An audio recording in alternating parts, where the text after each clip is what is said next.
I think we have a lot of history with this. You can investigate this in some scriptures. One of the earliest written scriptures about mudras we have is the Hatha Yoga Pradipika that was written around medieval time. They reference several mudras and they demonstrated them in that text.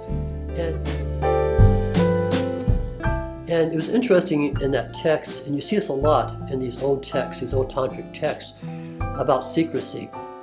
And it said, here's what it said, the first thing it said about mudras was, the goddess sleeping at the entrance of enlightenment should be aroused with all effort by performing mudra thoroughly.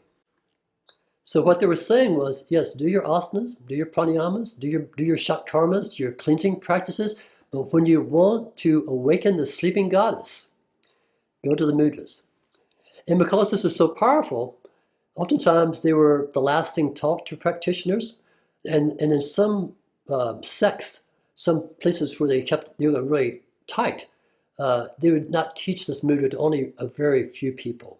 Mm-hmm. And you still see that even as recently in the Judaic tradition, there are certain hand positions that the rabbis would do that are still considered to be secret, right? That's not to be done publicly. So sometimes you read these old books, they say, mudras should be as secret as the confidences a man and woman exchange in their marriage bed. That's pretty secret, right? I guess, right?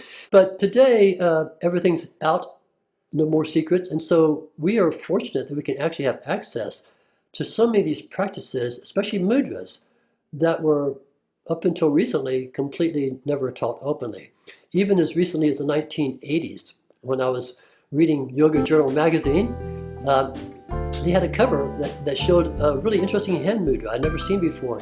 And the next month, they got all these enraged, angry letters from these yogis who said, how dare you show our secret mudra on the cover of your magazine? Well, secret's out now, everybody.